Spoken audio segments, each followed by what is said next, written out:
কাঞ্চন বন্ধু, তাহলে আমি আসি রে। অনেক দূরের রাস্তা, এখনই বের না হলে অনেক দেরি হয়ে যাবে। তুই নতুন জীবনে সুখী হ, আমার আশীর্বাদ সব সময় তোর সাথেই থাকবে। সে কি রে, এসব তুই কি বলছিস? এত রাতে তুই কোথায় যাবি? অচেনা জায়গা, আর তাছাড়া গ্রামের রাস্তাঘাটও তেমন ভালো নয়। না না, এত রাতে তোকে আমি যেতে দেবো না। আজ রাতটা তুই আমার বাড়িতেই থেকে যা। এসব নিয়ে তুই একদম ভাবিস না তো, রাহুল তো আমার সাথে আছেই, আমরা দুজন ম্যানেজ করে নিব। সকালে আবার আমাদের অফিস ধরতে হবে যে। কিন্তু আর কোনো কিন্তু নয়, এবার তাহলে আমরা আসি।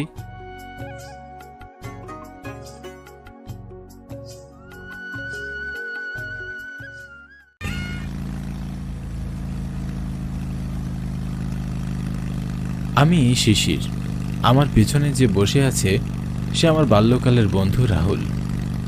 আমরা কলকাতা থেকে শ্যামনগর গ্রামে আমার বন্ধু কাঞ্চনের বিয়ের অনুষ্ঠানে এসেছি। আমি, কাঞ্চন এবং রাহুল, আমরা তিনজন একই অফিসে চাকরি করি। কলকাতা থেকে শ্যামনগর গ্রাম বেশ অনেকটা দূরে। যে করেই হোক আজ রাতের মধ্যে আমাদের কলকাতায় ফিরে যেতে হবে এবং সকাল 9টায় অফিস ধরতে হবে। গ্রামের আঁকাবাঁকা রাস্তায় আমাদের মোটর সাইকেল খুব দ্রুত গতিতে চলছিল। চারিদিকে নিস্তব্ধ পরিবেশ, আমাবস্যার ঘন কালো অন্ধকার পথঘাট খুব একটা ভালো করে দেখা যাচ্ছে না। গ্রামের শুনশান রাস্তায় বেরিয়ে ঠিক যখনই বড় রাস্তায় আমাদের মোটর সাইকেল মোড় নিল, তখনই হঠাৎ করে আমাদের মোটর সাইকেল স্টার্ট নেওয়া বন্ধ হয়ে যায়। এই কি হলো রে, হঠাৎ মোটর সাইকেল থেমে গেল কেন? আমিও তো বুঝতে পারছি না, কিছুতেই আর স্টার্ট নিচ্ছে না। এই যা, তেল শেষ, এখন কি হবে? রাহুল, তোকে আমি আগেই বলেছি ট্যাঙ্ক ফুল রাখতে। বিশ্বাস কর, আমি ট্যাঙ্ক ফুল করেই তেল নিয়েছিলাম, কিন্তু কাঞ্চনদের গ্রামের বাড়ি এতটা দূরে হবে তা আমি কল্পনাও করতে পারিনি। এত তাড়াতাড়ি কেমন করে সব তেল শেষ হয়ে গেল আমি বুঝতে পারছি না।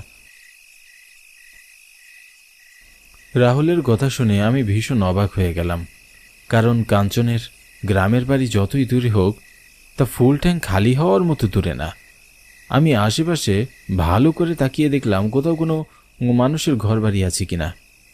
একেবারে জনমানবহীন পরিবেশ, তার উপর আবার ঘুটঘুটে অন্ধকার রাত। কেন যেন আমার খুব ভয় লাগছে। নিজের ভিতরে থাকা ভয় সামলে নিয়ে আমি রাহুলকে বললাম, রাহুল, এখন কি করি বলতো? এখান থেকে কাঞ্চনের বাড়ি তো অনেক দূরে, সেখানে ফিরে যাওয়ারও কোনো উপায় নেই, আবার কলকাতা পৌঁছানোর কোনো পথ নেই। আমিও তো কিছু বুঝতে পারছি না, এই অন্ধকার রাস্তায় তো আর রাত কাটানো সম্ভব নয়। তুই আর আমি ছাড়া তো আশেপাশে কাউকেই দেখতে পাচ্ছি না। রাহুলের কথা বলতেই কেন যেন আমার গা ছমছম করে উঠল। আমার মনে হচ্ছিল এখানে আমি আর রাহুল ছাড়াও কেউ আছে। আমি চমকে আমার আশেপাশে ভালো করে তাকাতে লাগলাম, কিন্তু কিছুই দেখতে পেলাম না। কি হলো, কিছু খুঁজছিস? হ্যাঁ, না না, কিছু না। এখানে এভাবে দাঁড়িয়ে থেকে তো কোনো লাভ নেই, তার চেয়ে বরং চল আমরা একটু সামনে গিয়ে দেখি আশেপাশে কোনো পেট্রোল পাম্প আছে কিনা। হ্যাঁ, তাই চল।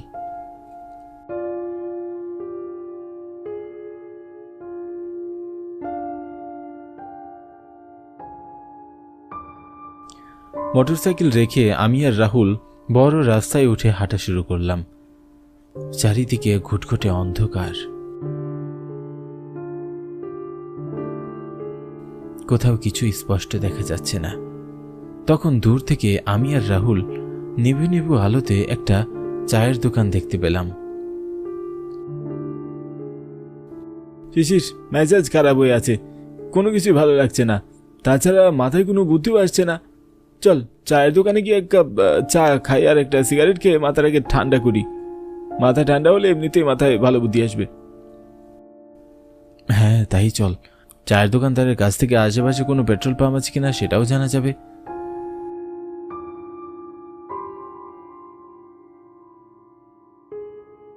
আমি আর রাহুল দ্রুত গতিতে চায়ের দোকানের দিকে এগিয়ে যাচ্ছিলাম, কিছুটা এগিয়ে যেতেই আমার নাকে খুব সুন্দর খাবারের সুবাস ভেসে আসতে লাগলো।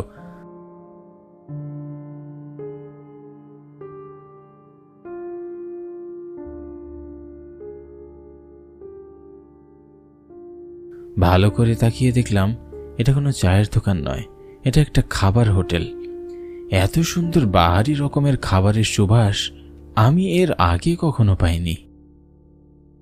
এই শিশির, বাহারি রকমের খাবারের সুবাসে তো আমার বড্ড খিদে পেয়ে গেল। মাত্র যে বিয়ে বাড়ি থেকে পেট ভরে নানা রকম খাবার খেয়ে এসেছি তা মনেই হচ্ছে না। মনে হচ্ছে আমি এখন আরো অনেক কিছু খেতে পারবো। হ্যাঁ, এখান থেকে না খেয়েও যাওয়া যাবে না। যে খাবারের ঘ্রাণ এত সুন্দর, না জানি খাবারগুলো খেতে কতই না সুস্বাদু হবে। চল চল, হোটেলের ভিতরে চল।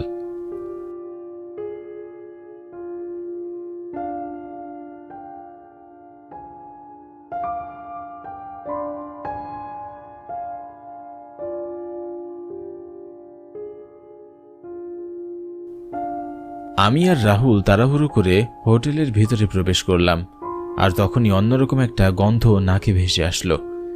সাথে শো শো শব্দ শুনতে পেলাম।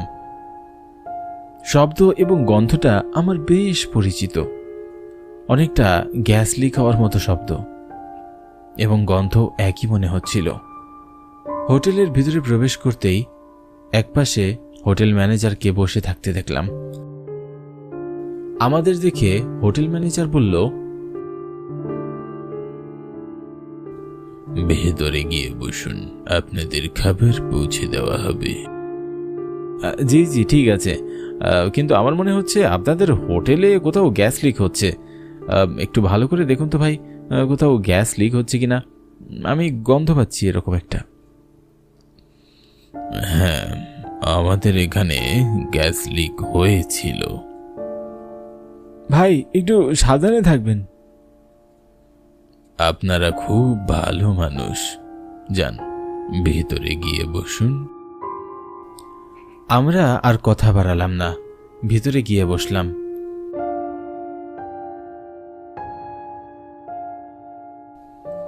হোটেলের ভিতর আরো ৩-৪ জন কাস্টমার বসে খাবার খাচ্ছিল। খাবারের সুঘ্রাণে চারপাশ মো মো করছিল। মনে হচ্ছিল যেন খাবারের সুবাসে আমাদের খিদেটা আরো বেড়ে গেছে। আমাদের সামনে বাহারি রকমের খাবার নিয়ে হাজির হলো। এত এত আইটেমের খাবারে একসাথে এর আগে কখনো দেখিনি। কিছুটা অবাক হয়ে ওয়েটারকে বললাম, এত খাবার কি? কিন্তু আমরা তো এত কিছু অর্ডার করিনি। আমাদের হোটেলে কাস্টমারের অর্ডার করতে হয় না, আমরা আমাদের হোটেলে থাকা সমস্ত আইটেমের খাবার কাস্টমারকে সার্ভ করি। তা বেশ ভালো, কিন্তু আমরা তো এত খাবার একসাথে খেতে পারবো না।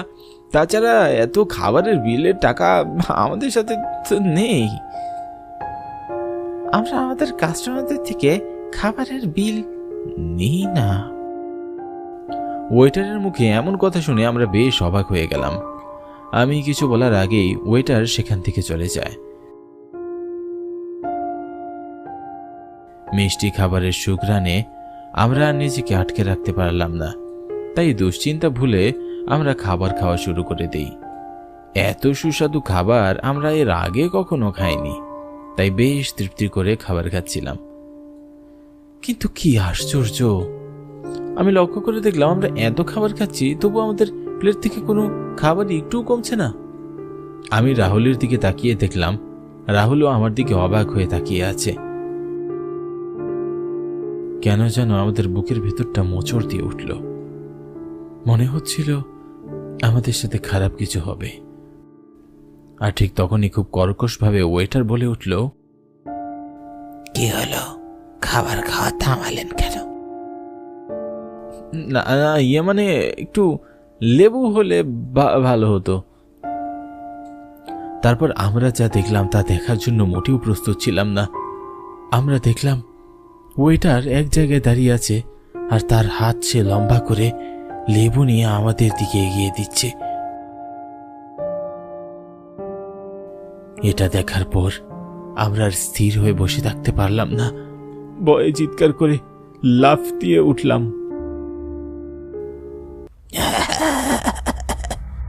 খুব বিশ্রীভাবে ওয়েটার হাসতে লাগলো।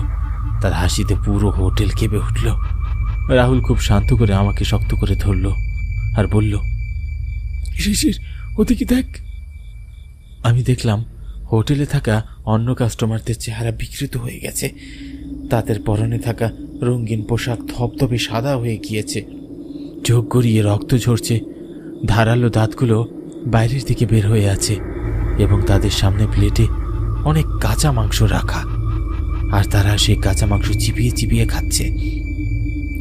এসব দেখার পর আমাদের বুকের ভিতরের পানি শূন্য হয়ে যায়। ভয়ে হাত পা থরথর করে কাঁপতে থাকে। পানির পিপাসায় গলা শুকিয়ে কাঠ হয়ে যায়। হোটেলে আর এক মুহূর্তের জন্য অবস্থান করার সাহস ছিল না আমাদের।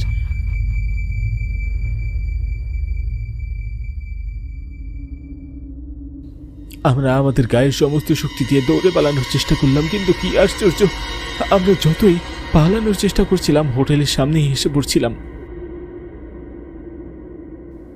ভয় কি করব বুঝতে পারছি না। আমাদের দেখে হোটেলের ম্যানেজার এবং ওয়েটার খুব বিশ্রীভাবে হাসতে লাগলো।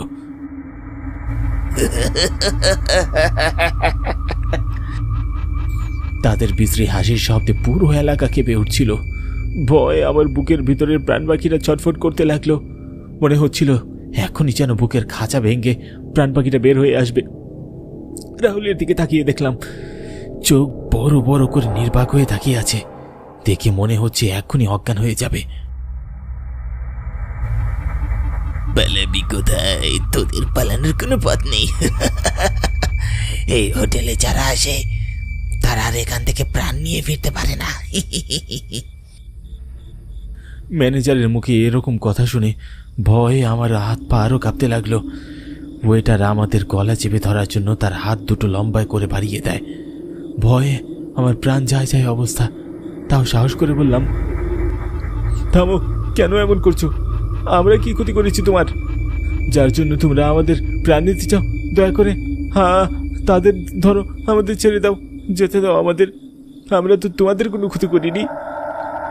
আমি এ কথা বলতেই হোটেল ম্যানেজার এবং ওয়েটার, হোটেলের কাস্টমার সবাই উধাও হয়ে গেল এবং ধীরে ধীরে হোটেলটা হাওয়ায় মিশিয়ে যায়। আমি এবং রাহুল রাস্তার পাশে দাঁড়িয়ে থাকি। আমার মাথা প্রচণ্ড ঘুরতে লাগলো। চোখ দিয়ে রাহুলকে ঝাপসা দেখতে লাগলাম। তারপর আমার আর কিছুই মনে নেই।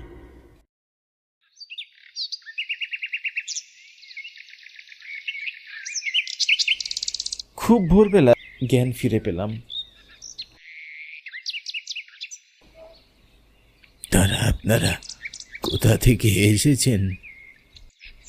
আমরা কলকাতা থেকে শ্যামনগর গ্রামে আমাদের বন্ধুর বিয়েতে গিয়েছিলাম। সেখান থেকে ফেরার পথে গতকাল রাতে আমরা একটা হোটেল দেখতে পাই। আর হয়েছে হয়েছে, আর কিছু বলতে হবে না। আমি সব বুঝতে পারছি। ঈশ্বরের কৃপায় আপনারা প্রাণে বেঁচে গিয়েছেন। নিশ্চয়ই হোটেলে প্রবেশ করার আগে গ্যাস লিক হওয়ার কথাটা বলেছিলেন। হ্যাঁ, কিন্তু আপনি জানলেন কেমন করে? এখন থেকে অনেক বছর আগে এখানে একটা হোটেল ছিল। আশেপাশের 10 গ্রামের হোটেল থেকে এই হোটেলের খাবার সুস্বাদু বেশি ছিল, তাই এখানে কাস্টমারদের ভিড় লেগেই থাকতো। এতে অন্যান্য হোটেল মালিকরা এই হোটেলকে খুব হিংসে করত। তারপর একদিন শত্রুতা করে গ্যাসের পাইপ লিক করে দেয় এবং হোটেলে আগুন লাগিয়ে দেয়। এতে হোটেলে থাকা সবাই পুড়ে ছাই হয়ে যায়। আর তারপর থেকে প্রায় প্রতি অমাবস্যা রাতে এখানে সেই হোটেলটাকে দেখা যায়।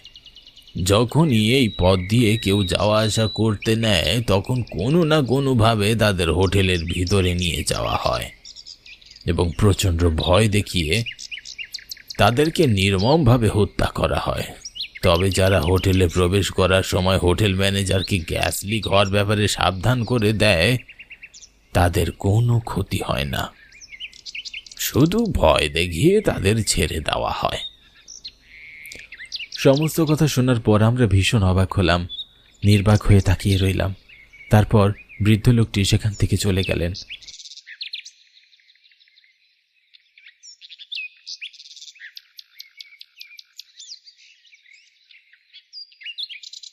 আমি আর রাহুল আমাদের মোটর সাইকেলের কাছে গেলাম।